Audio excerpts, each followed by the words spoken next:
And our next speaker is Madelyn Fife, who is going to talk to us a little bit more about how she has used her economics degree in her career in law. So Madelyn Fife is impressive, and I had the lucky pleasure of knowing her. I met Madelyn when I was a freshman, and I was impressed. I think she knew more about the Supreme Court than anyone I knew, and not only that, like she loves the Supreme Court so much and learned so much about it. I don't think I knew anybody who was my age and knew that much about anything. And I remember meeting Madelyn and thinking like, oh, I need to like start working on learning stuff outside of school. She's super smart, and she's continued to impress me. Madelyn is she won the Truman Scholarship, which is a really impressive award. Only one person per state gets it every year. And Madelyn went on to NYU Law School, and she now works as an associate at the firm Vinson and Elkins. So she just graduated last spring in law at NYU Law, and now she's working as an associate, and we'll hear some more from her. Thanks so much, Madelyn. Hi, can everyone hear me? Okay, awesome. You got to embarrass me like that with the Supreme Court references.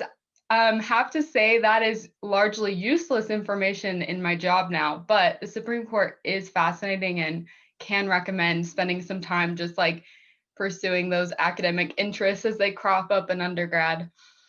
Yeah, so I graduated from Utah State with degrees in econ and poli-sci in 2017. Yep, 2017, and went straight through to law school. I kind of entered Utah State thinking that I wanted to be a lawyer. My AP government teacher in high school was like, "You're good at writing and you like to argue. Like, have you ever thought about law school?" And I was like, "No, but that makes sense." So kind of that seed had been planted when I was a lot younger, and throughout undergrad, I kind of had my eye on getting into law school afterwards, and I thought being a litigator. So throughout undergrad, I did kind of interrogate that instinct about wanting to be go into law and be a lawyer. I did some internships in politics. I obviously was a business student as well. And so I got exposure to kind of thinking about those things at the same time, but I still kind of like stuck to my plan and was like, I'm going to law school. And when I started in 2017, I was shocked to realize like, wait, this is different than I thought it was going to be. And I don't know if I want to be a litigator. I don't know if I'd like this. And, the mid-20s identity crisis ensues, and you're like, what am I doing? Why did I do this? Trying to just figure out like what your next step is. And kind of in the midst of that, I took my first corporate law class at NYU, and there were just little bits and pieces in the material that really resonated with the things that I had loved about specifically political science.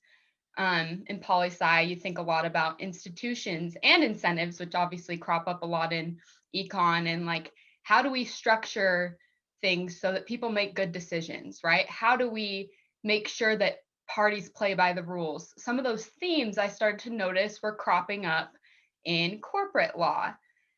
And to be quite honest with you, this was a major freak out moment for me because I never thought I wanted to be a corporate lawyer. Never in a million years was that on my radar. Was that something that I'd even really considered, except for maybe as a way to like pay off student loans from law school. So I kind of had to sit with it and say, like, I might be interested in this. And like, now I need to give myself permission to kind of like try a new thing that wasn't in the plan as such. And so kind of after that reckoning, realizing that I didn't want to do litigation. And actually, let me really quickly explain this, because this was a distinction lost on me when I was an undergrad. When we think of lawyers, I feel like you think of people in court arguing, like maybe you think of people in the criminal justice system, like prosecutors and defense attorneys. Maybe you think of like personal injury lawyers who are like out there suing people and trying to compensate folks for their losses. I personally didn't really think at all about corporate law.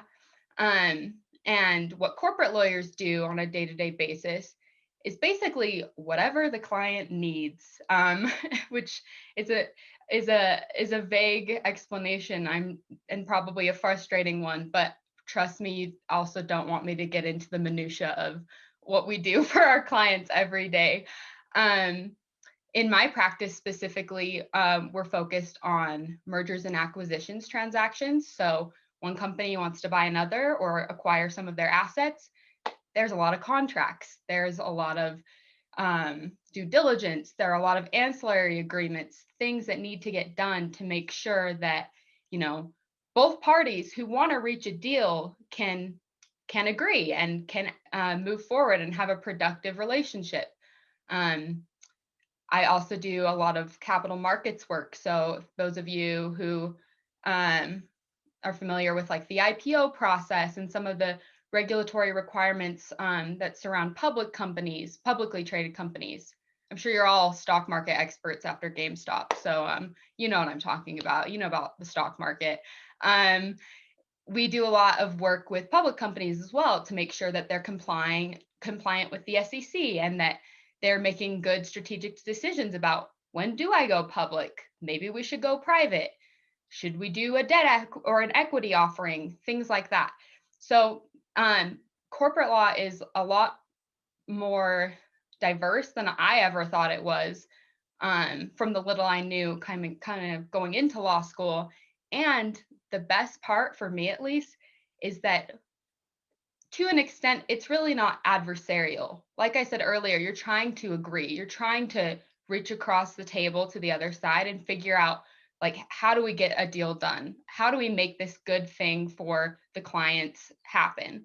Whereas if you're in litigation, you're fighting day in, day out. It's about, being a zealous representative for your client, which is what lawyers are supposed to do.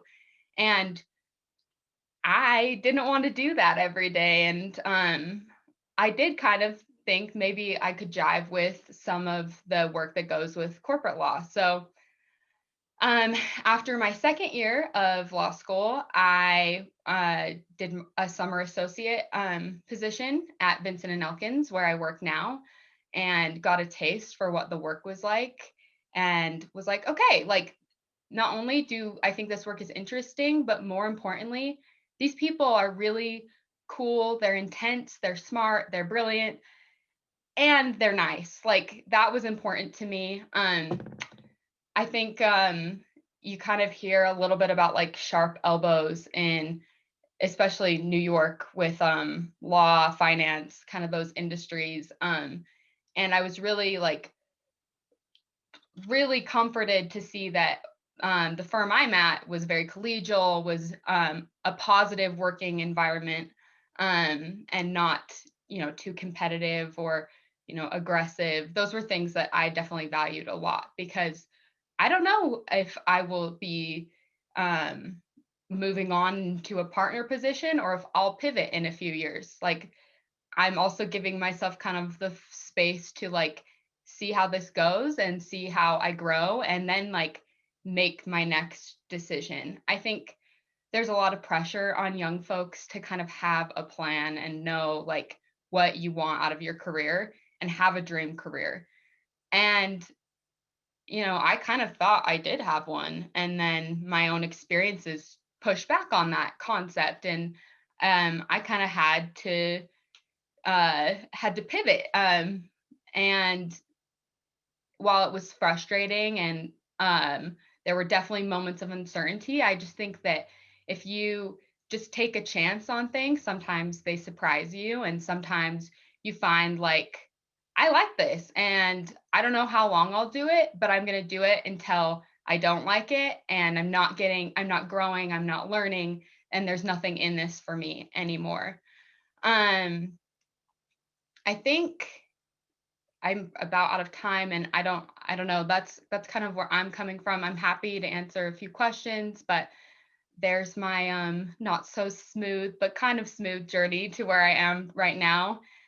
And can I just say, I've been like at this for like so not long. I feel more like a student than I do a working professional. So like seriously, hit me with any and all questions about like applying to law school, applying for jobs in law, things like that, because like I just did it. I was just there. I get it. Um so question in the chat about how students can improve their chances to get into law school. And this is a good question. I kind of went fast over my time at Utah State, but I knew I wanted to get another degree and I wanted to go to a good school. And so I knew that that meant having good grades and having good admissions test scores. But I also knew that I needed to try to like distinguish myself. And I think in undergrad, I managed to do a decent time or a decent job of like using my time to like grow and have meaningful experiences that then I could just talk about. Because I think when you are like just doing things to get them on the resume, like great, that's good. But when you actually are having experiences that are like meaningful and then you can connect with people over them, that's what's helpful in an interview, not just someone being like, okay, so you're perfect, you did everything. Like, and then they ask you about your experiences and you're like, and you clam up. Like, so I think at Utah State, I said yes to a lot of things, even if I was kind of like, do I want to do this? Like, I've never done this before, but like, why not try it? And so that was like kind of my attitude to extracurricular activities and also things like research assistant positions. I highly recommend the New York finance trip that Paul Felstead does. That was my first trip to New York, actually. And I was like, okay, I do not want to be in banking, but I do think I could live here someday. So thank you, Paul, for that experience. But I think that's probably what I'd say is just trying to distinguish yourself as an applicant.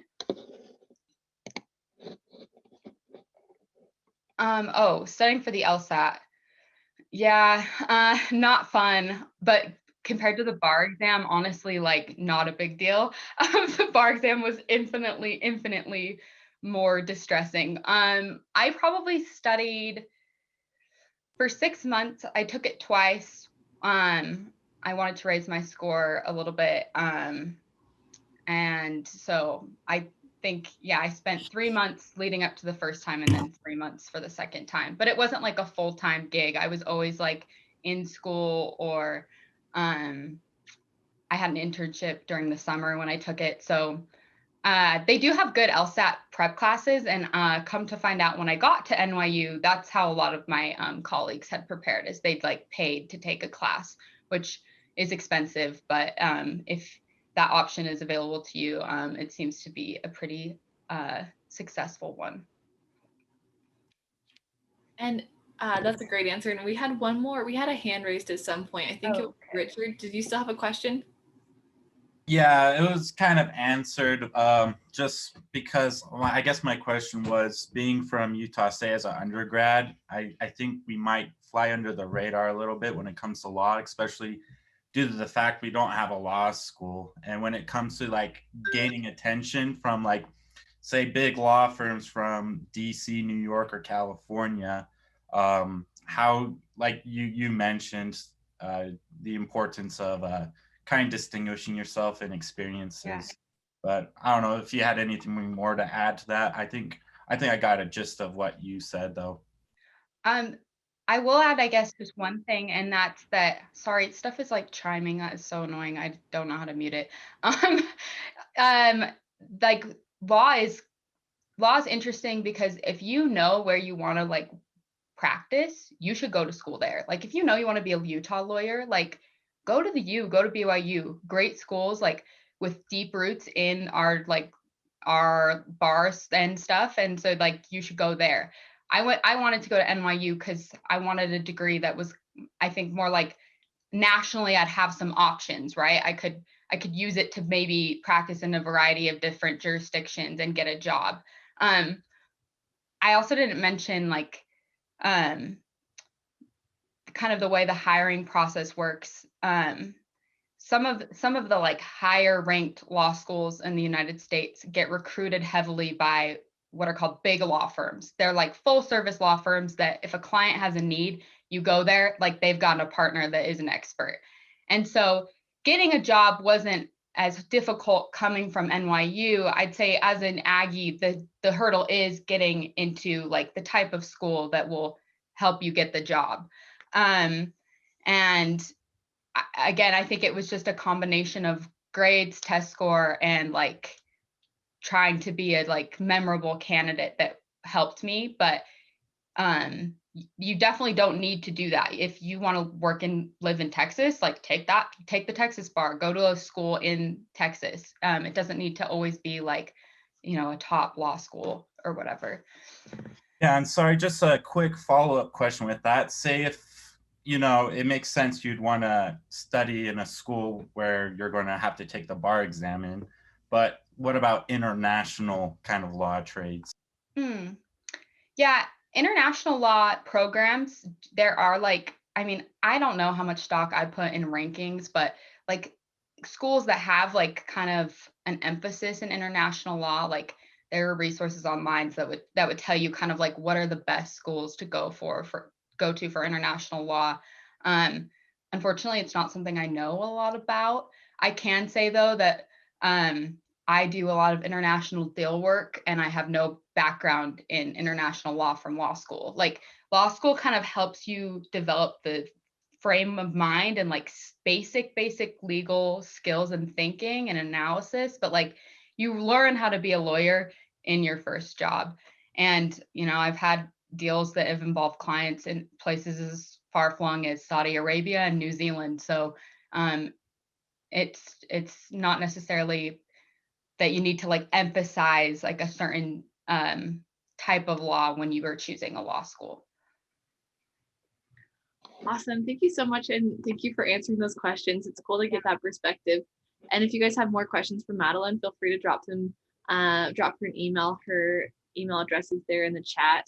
Thanks so much for sharing, Madelyn.